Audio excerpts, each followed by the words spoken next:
Selamat datang di channel Sariputa Indonesia. Pada video kali ini, Sariputa akan membagikan sebuah kisah tentang Sacangkira Jataka. Mereka mengetahui dunia ini dan seterusnya. Kisah ini diceritakan oleh sang guru ketika berada di Weluwana mengenai usaha untuk membunuh. Saat duduk di balai kebenaran, para bikhu sedang membicarakan kejahatan Dewadatta. Auso, Dewadatta tidak mengetahui kebaikan dari sang guru. Ia benar-benar berusaha membunuh beliau. Saat itu, sang guru memasuki balai kebenaran dan menanyakan apa yang sedang mereka bicarakan. Mendengar penjelasan mereka, beliau berkata, "Ini bukan pertama kalinya, para bikhu, bahwa Dewadatta berusaha membunuh saya. Ia juga melakukannya pada kehidupan yang lampau." Setelah mengucapkan kata-kata tersebut, beliau menceritakan kisah kelahiran lampau ini. Pada suatu ketika, Brahmadatta memerintah di Benares. Ia mempunyai seorang putra yang bernama Pangeran Jahat. Ia sangat galak dan kejam, seperti seekor ular yang bisa melukai. Ia berbicara pada setiap orang dengan makian dan pukulan. Pangeran ini seperti sebutir pasir di mata setiap orang, baik yang berada di dalam maupun di luar istana, atau seperti raksasa yang kelaparan.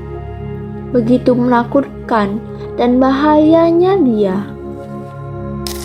Suatu hari, karena ingin menyenangkan diri di sungai, ia berangkat dengan rombongan besar ke tepi sungai.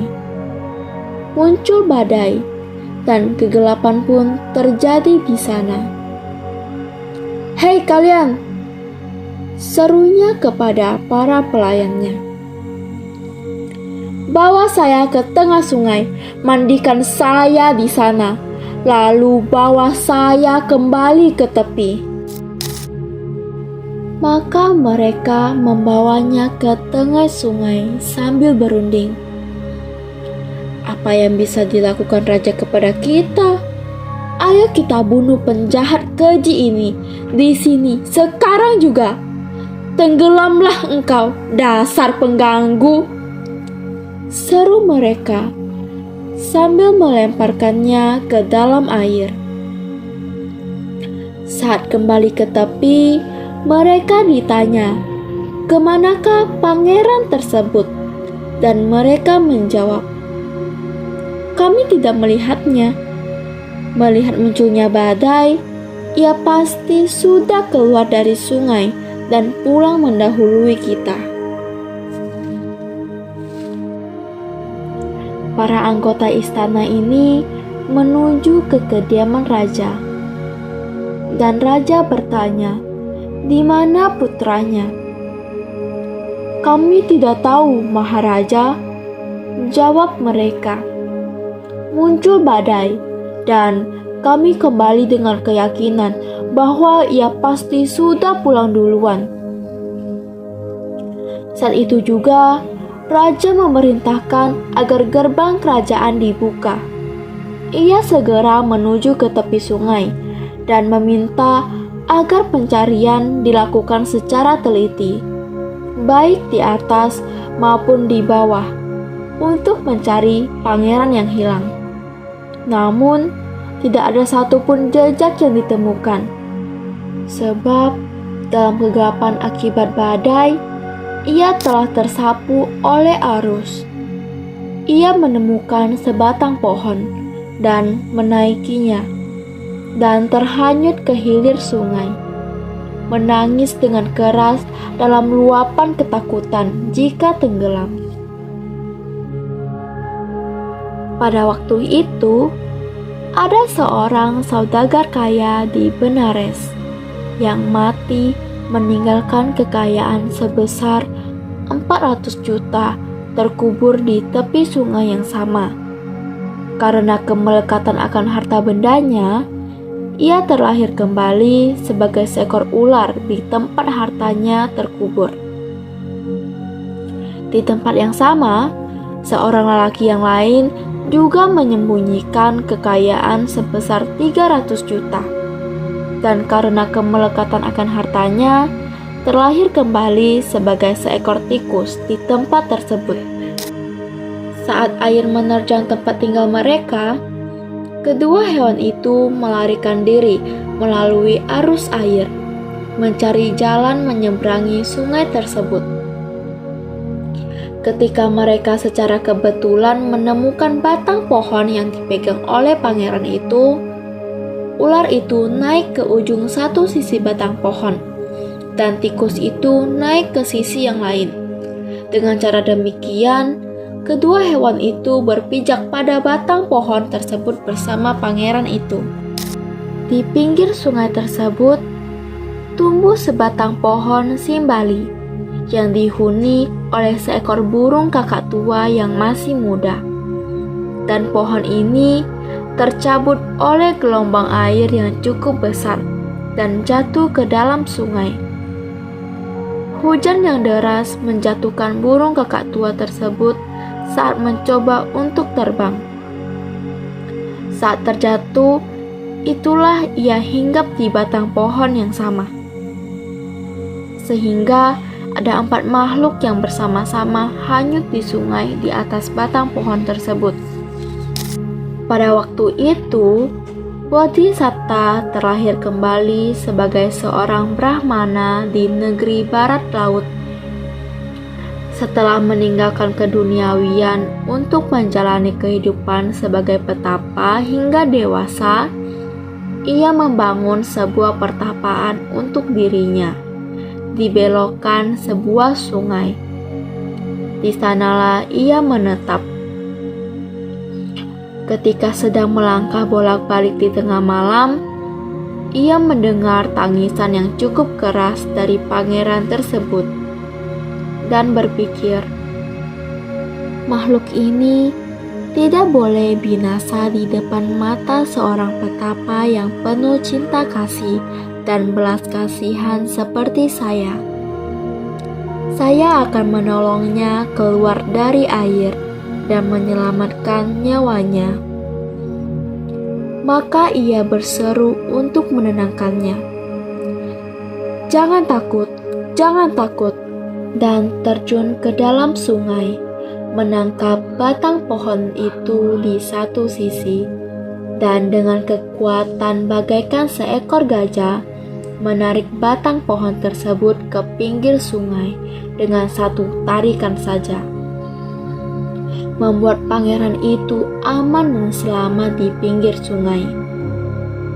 Menyadari adanya ular, tikus, dan burung kakak tua itu, ia membawa mereka ke pertapaannya.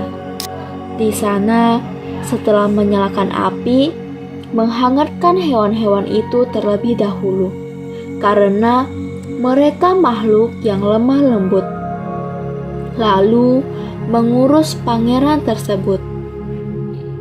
Setelah selesai, ia membawakan beberapa jenis buah-buahan dan menyuguhkannya kepada mereka. Melayani hewan-hewan itu terlebih dahulu sebelum melayani pangeran.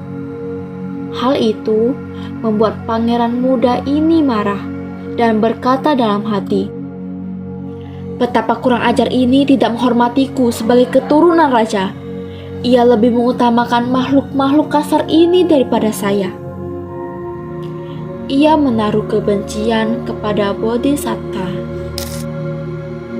Beberapa hari kemudian, ketika keempat makhluk itu telah mendapatkan kembali kekuatan mereka dan air sungai telah surut, ular menyampaikan perpisahan kepada petapa tersebut dengan kata-kata berikut, "Ayah, Anda telah melayani saya dengan baik. Saya tidaklah miskin. karena saya mempunyai kekayaan sebesar 400 juta tersimpan di suatu tempat. Jika Anda membutuhkan uang, semua peninggalan saya akan menjadi milikmu. Anda hanya perlu datang dan memanggil ular. Selanjutnya, tikus meninggalkan tempat itu dengan janji yang sama kepada petapa tersebut akan hartanya. Meminta petapa tersebut datang dan memanggil tikus. Kemudian, burung kakak tua mengucapkan perpisahan dengan kata-kata, "Ayah, saya tidak memiliki emas ataupun perak. Namun, jika Anda menginginkan beras pilihan, datanglah ke tempat tinggal saya dan panggillah burung kakak tua. Dan saya dibantu dengan semua kerabat saya akan memberikan banyak gerobak beras kepadamu." Terakhir, giliran pangeran itu. Di dalam hatinya yang didasari tidak tahu berterima kasih dan memutuskan akan membunuh penolongnya jika Bodhisatta datang mengunjunginya. Namun, menyembunyikan niatnya, ia berkata, "Datanglah ayah untuk menemuiku saat aku menjadi raja, dan saya akan menganugerahi 4 kebutuhan kepadamu." Setelah mengucapkan kata-kata tersebut, ia beranjak pergi, dan tak lama kemudian mewarisi tahta kerajaan. Timbul niat Bodhisatta untuk menguji pernyataan mereka.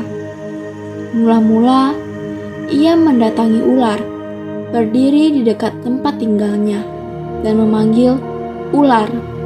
Begitu ia mengucapkan kata tersebut, ular itu muncul dengan cepat dan penuh rasa hormat, berkata, "Ayah, di tempat ini terdapat kekayaan sebesar 400 juta.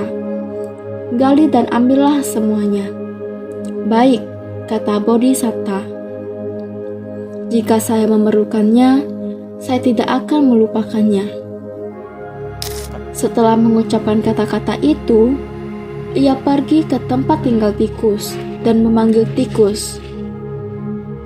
Tikus juga melakukan apa yang dilakukan oleh ular.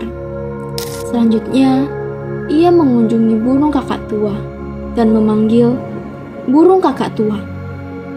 Burung tersebut segera terbang turun dari puncak pohon saat ia memanggilnya, dan dengan penuh hormat bertanya, apakah Bodhisatta menginginkan ia dibantu oleh para kerabatnya mengumpulkan padi-padian dari wilayah di sekitar pegunungan Himalaya untuk Bodhisatta. Bodhisatta menolak tawaran burung tersebut dengan mengatakan jika ia membutuhkannya, ia tidak akan melupakan tawaran burung tersebut. Akhirnya, Bodhisatta teringat untuk menguji raja tersebut. Ia menuju taman peristirahatan kerajaan. Pada hari kedatangannya, ia berpakaian dengan cermat, memasuki kota untuk berpindah patah. Pada saat yang sama, raja yang tidak tahu berterima kasih itu duduk dengan segala kemegahannya di punggung gajah kerajaan, mengelilingi kota dengan iringan-iringan yang khidmat, diikuti oleh satu rombongan besar. Setelah melihat Bodhisatta dari kejauhan, ia berpikir, "Itu dia petapa kurang ajar, datang untuk tinggal dan makan makanan saya. Saya akan memenggal kepalanya sebelum ia mengumumkan bantuan yang pernah ia berikan kepadaku ke seluruh dunia." Dengan niat tersebut, ia memberi isyarat kepada pelayannya, dan saat mereka menanyakan apa yang ia inginkan, ia berkata, "Saya duga petapa kurang ajar yang berada di sana datang kemari untuk mendesak saya. Jaga agar pengganggu itu tidak mendekati saya. Sergap dan ikat dia. Cambuk dia di setiap sudut jalan, kemudian giring ia keluar kota dan penggal kepalanya di tempat hukuman mati. Lalu pancangkan tubuhnya di kayu pancang." Mematuhi perintah raja, para pelayannya mengikat makhluk agung yang tidak bersalah itu dan mencambuknya di setiap sudut jalan dalam perjalanan menuju ke tempat hukuman mati. Namun, semua cambukan mereka gagal mengubah pendirian Bodhisatta ataupun memaksanya menjerit. Oh, ibu dan ayah, ia hanya mengulangi syair berikut ini. Mereka mengetahui dunia ini dan menyatakan kebenaran ini. Penyelamatan lebih didapatkan dari sebatang kayu daripada beberapa manusia. Baris-baris syair ini ia ulangi setiap kali ia dicambuk. Hingga akhirnya seorang yang bijaksana di antara para penonton bertanya kepada petapa tersebut, bantuan apa yang telah ia berikan kepada raja mereka. Lalu, Bodhisatta menceritakan keseluruhan kejadian itu. Diakhiri dengan kata, tiba saatnya untuk menilai bahwa dengan menyelamatkan dari arus yang deras, saya membawa semua kesengsaraan ini kepada diri saya sendiri. Dan ketika saya berpikir bahwa saya tidak menuruti kata-kata bijak dari mereka yang lebih tua, saya mengucapkan apa yang telah kalian dengar. Dipenuhi dengan kemarahan saat mendengar cerita tersebut, para bangsawan dan Brahmana serta semua kelompok masyarakat dengan suara bulat berseru, raja yang tidak tahu berterima kasih itu tidak mengenali kebaikan orang ini yang telah menyelamatkan nyawanya. Bagaimana kita bisa memperoleh keuntungan dari raja ini? Tangkap raja zalim itu. Dalam kemarahan, mereka menyerbu raja tersebut dari segala penjuru saat ia mengendarai gajahnya dan membunuhnya di sana pada saat itu juga dengan menggunakan panah, tombak, batu, alat pemukul, dan senjata-senjata lainnya yang mereka dapatkan. Mayat raja itu mereka seret dengan memegang kakinya menuju ke sebuah parit. Lalu mereka lemparkan ke dalam parit tersebut. Kemudian mereka melakukan upacara penobatan untuk mengangkat Bodhisatta menjadi raja dan memerintah mereka. Setelah menjadi raja yang memerintah dengan penuh keadilan, suatu hari timbul niat Bodhisatta untuk menguji ular, tikus, dan burung kakak tua itu lagi. Dengan diikuti satu rombongan besar, ia tiba di tempat tinggal ular. Saat ia memanggil ular, ular tersebut segera keluar dari lubang dan dengan penuh hormat berkata, "Di sini, tuanku, terdapat hartaku, bawalah." Lalu, raja menyerahkan kekayaan sebesar 400 juta itu kepada para pelayannya dan melanjutkan perjalanan ke tempat tinggal tikus. Memanggil tikus. Tikus tersebut segera keluar, memberi penghormatan kepada raja dan memberikan 300 juta uangnya. Setelah menyerahkan harta tersebut ke tangan pelayannya, raja melanjutkan perjalanan ke tempat tinggal burung kakak tua itu dan memanggil burung kakak tua. Dengan cara yang sama, burung tersebut datang, membungkuk, memberi hormat di kaki raja, dan menanyakan apakah sudah saatnya untuk mengumpulkan beras untuk raja. "Kami tidak akan merepotkanmu," kata raja tersebut, "hingga beras dibutuhkan oleh kami. Sekarang kami akan pergi." Maka dengan membawa kekayaan sebesar 700 juta dan bersama dengan ular, tikus, serta burung kakak tua itu, raja menempuh perjalanan pulang ke kota. Di sini, di istana yang megah, di loteng kerajaan tempat ia mengumpulkan seluruh hartanya, ia menyuruh agar harta tersebut disimpan dan dijaga. Ia menyuruh agar membuat sebuah pipa emas sebagai tempat tinggal bagi ular, sebuah peti kristal sebagai rumah bagi tikus, dan sebuah sangkar emas untuk burung kakak tua. Setiap hari, atas perintah raja, makanan disajikan kepada ketiga makhluk tersebut dalam wadah emas, jagung panggang yang manis untuk burung kakak tua dan ular, dan beras yang wangi untuk tikus. Raja sangat berlimpah dalam amal dan perbuatan baiknya. Demikianlah dalam kerukunan dan kebaikan terhadap satu sama lainnya. Keempat makhluk itu menghabiskan hidup mereka. Saat akhir hidup mereka tiba, mereka meninggal dunia dan terlahir kembali di alam yang sesuai dengan perbuatan mereka. Sang guru berkata, "Ini bukan pertama kalinya, para bikhu, Dewadatta berusaha membunuh saya. Ia juga melakukan hal yang sama pada kelahiran yang lampau." Setelah uraian tersebut berakhir, beliau mempertautkan dan menjelaskan kelahiran tersebut. Dewadatta adalah raja yang jahat pada waktu itu. Sariputta adalah ular, Moggallana adalah tikus, Ananda adalah burung kakak tua, dan saya sendiri adalah raja yang adil yang mendapatkan sebuah kerajaan.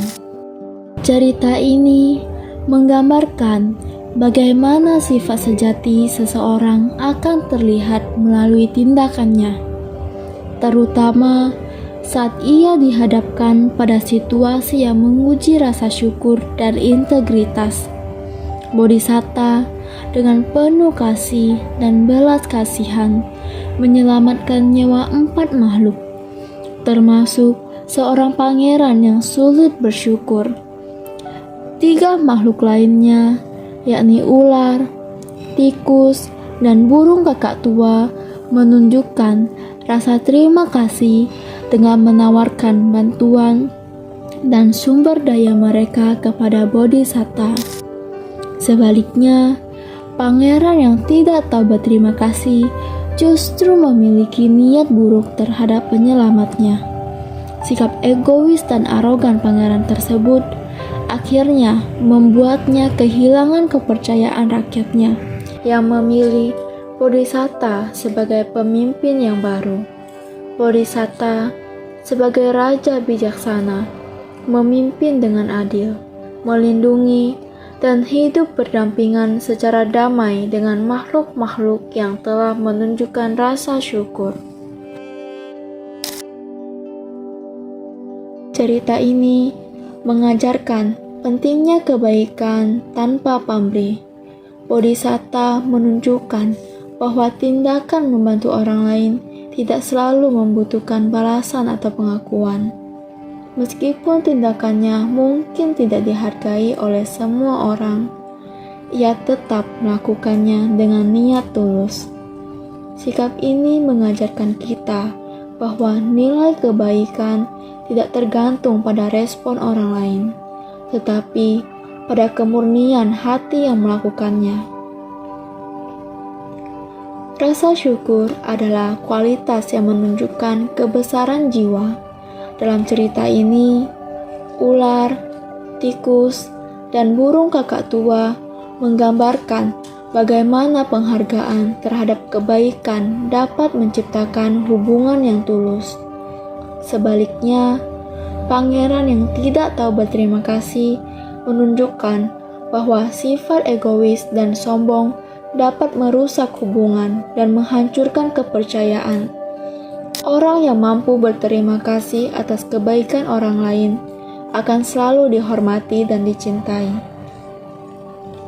Kesombongan sering kali menjadi akar dari kehancuran diri sendiri. Pangeran dengan egonya yang besar tidak hanya gagal mengenali kebaikan Bodhisatta, tetapi juga menanamkan kebencian dalam dirinya sendiri. Hal ini menunjukkan bahwa sikap sombong dan ketidakmampuan menghargai orang lain hanya akan membawa penderitaan dan isolasi. Kerendahan hati, sebaliknya, adalah kunci untuk menciptakan hubungan yang sehat dan harmonis. Hukum sebab akibat atau karma menjadi inti dari cerita ini. Perbuatan baik, seperti yang dilakukan Bodhisatta, pada akhirnya membawa hasil yang baik. Sementara perbuatan buruk seperti sikap pangeran, membawa konsekuensi yang merugikan. Pesan ini mengingatkan kita bahwa setiap tindakan memiliki dampaknya, dan kita bertanggung jawab atas apa yang kita lakukan. Oleh karena itu, penting untuk selalu bertindak dengan penuh kebajikan. Akhirnya, cerita ini menyoroti nilai persahabatan dan kerukunan yang dapat melampaui batasan bentuk atau batasan status. Ular, tikus, dan burung kakak tua, meskipun berbeda jenis, menunjukkan bagaimana hubungan yang dibangun atas dasar penghormatan dan saling memberi dapat menciptakan kehidupan yang damai. Hidup dengan cinta kasih, saling mendukung, dan rasa hormat kepada semua makhluk adalah kunci untuk mencapai kebahagiaan yang sejati. Terima kasih telah menonton video ini. Jangan lupa like, komen, share, dan subscribe video ini untuk mendukung perkembangan channel Sariputa Indonesia.